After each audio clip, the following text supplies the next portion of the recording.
সাংস্কৃতিক রাজনীতি হচ্ছে এরকম যে আপনি দেখবেন যে আমাদের বাংলাদেশের নিজস্ব কিন্তু কোনো অডিও ভিজুয়াল রীতি গড়ে ওঠে নেই। মানে আমি বলতে চাই যে আপনি যদি দেখেন যে আপনি তামিল ছবি দেখবেন যে ওরা কিন্তু একটা ফ্যান্টাসি ওয়ার্ল্ড ক্রিয়েট করেছে।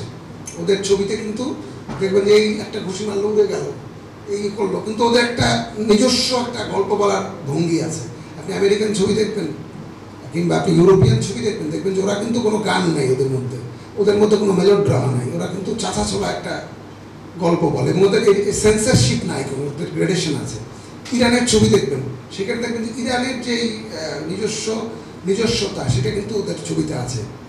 কিন্তু আমাদের দেশে আমি মনে করি যে এটা হচ্ছে সাংস্কৃতিক রাজনীতি, যে আমরা আমাদের দেশটাকে রিপ্রেজেন্ট করতে পারি।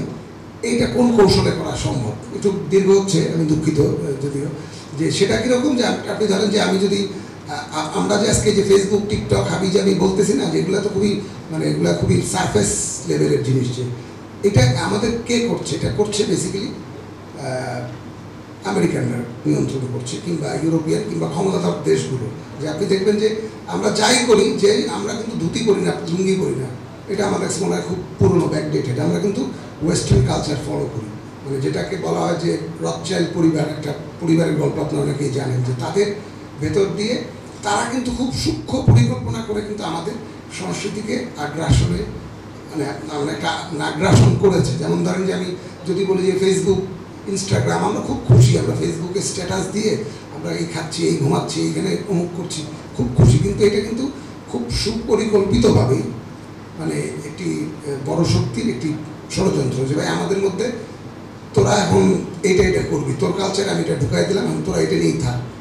সো এইটা আমার কাছে মনে হয় যে আমাদের অডিওভিজুয়াল, আমরা তো আর অনেক কিছু করতে পারবো না, তো আমাদের দেশের আমাদের উচিত যে যদি ডিরেক্টর গিল্ড কিংবা আরও যে সমস্ত সংগঠন আছে সবাই মিলে যদি এই বিষয় নিয়ে একটু কথা বলা শুরু করি, আমরা যে সাংস্কৃতিক রাজনীতি মানে আমরা আমাদের সংস্কৃতিকে কিভাবে রিপ্রেজেন্ট করতে পারি।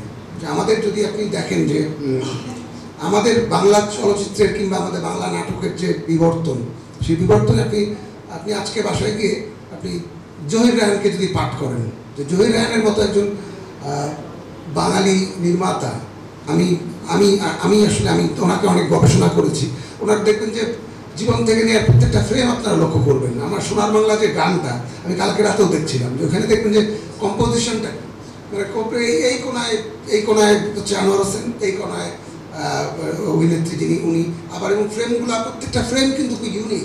এবং উনি যে সেই 69-এর সেই উত্তাল সময় তিনি যে একটি পরিবারের ভেতর দিয়ে একটি দেশের, গোটা দেশের সাংস্কৃতিক পরিচয় তুলে ধরেছেন। এবং তার শুধু তাই নয়, আপনি দেখবেন যে আমরা এখন বলি আমরা খুব মডার্ন, আমরা খুব আধুনিক, আমরা খুব দাবি করি, কিন্তু আমার খুবই হাসি পায়, আমরা খুবই অনাধুনিক।